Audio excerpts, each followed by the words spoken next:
Hey everyone, Shakarez here.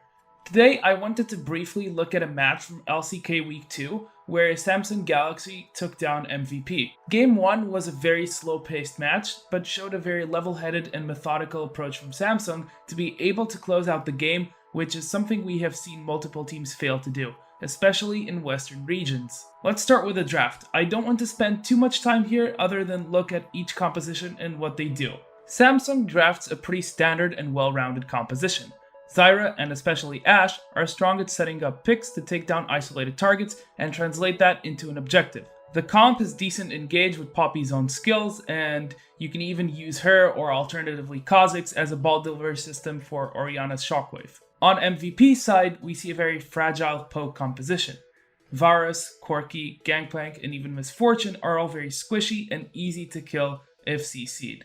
But in return, they all bring a lot of damage to the table, and especially Varus and Corki are able to do a lot of consistent damage from afar. MVP's team also has an abundance of wave clear, which allows them to easily deny turret sieging from Samsung's side. With this information, we can understand the dynamic of the match and which team will attempt to do. MVP's goal is to stall as much as possible. Their late game is incredibly strong with Varus, Corki, and especially Gangplank, so they are looking to outscale. Samsung, on the other hand, is on a timer. They know they eventually get outscaled, so their job is to find situations where they can get a good engage, win a fight, and translate that into multiple objectives.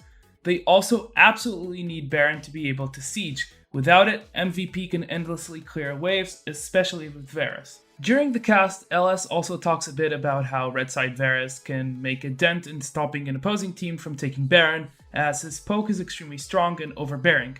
While on blue side, Varus would have to step into river to get into range of the enemy team. On red side, he's inside his jungle and over the pit, so he's quite safe. At 18 minutes, the game is pretty much tied up. Samsung have been able to take down both outer turrets in the side lanes, but they can't do much off of it. Varus is swapped to the mid lane to keep wave clearing and keeping mid turret up, as Corki and Gangplank farm side lanes. If there are no neutral objectives on the map to take, MVP can comfortably stay in this position and stall. At 22 minutes, and after a lot of patience from Samsung, they manage to take down MVP's mid-tier 1 turret. They do end up yielding their positioning on Dragon, but taking down the turret allows them to open up the map and start progressively moving Vision forward. They do end up getting Dragon anyways, but even if they had lost it, I feel like the tier 1 turret and getting that off the map so they can freely move to side lanes and into the jungle is more important than one Dragon, even though it was Infernal. But obviously, stealing it and getting the Infernal is always nice. So, what we see after this for several minutes is Samsung slowly trying to move into the top red side quadrant of the jungle, clearing defensive vision and placing their own and hopefully trying to get a pick.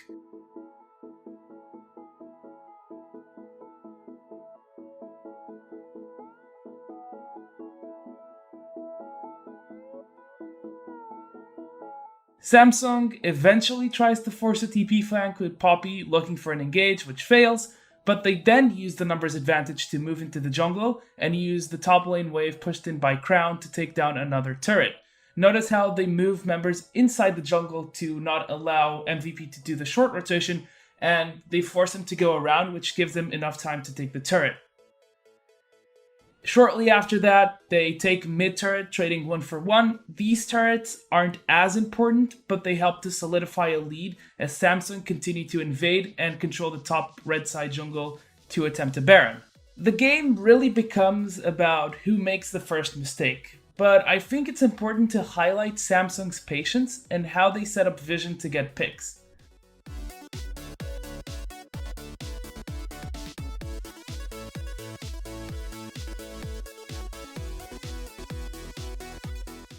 Eventually, at 33 minutes, Cuvée manages to find a breach and the team catches out Ed. Ian then makes the mistake of moving too far up without information and gets picked up as well.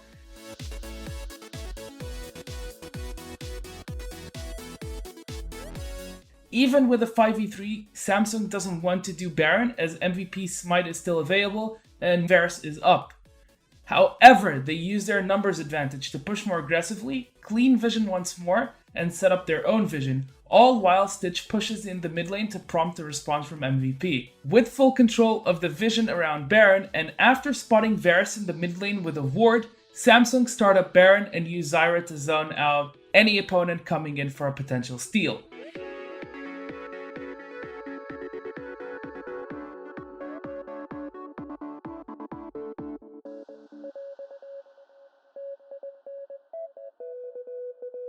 With Baron, Samsung can finally siege and start taking down MVP's base. Naturally, this game is won by Samsung off of individual mistakes from MVP's players, but it shows patience from Samsung's side, making sure they have a good setup with vision control instead of trying to force a risky 50-50 Baron. That's going to be it for today. Let me know if you liked this video and if there's a specific game you would like for me to look at closer and break down in a video like this one. My goal is to start doing these once every week or every 2 weeks.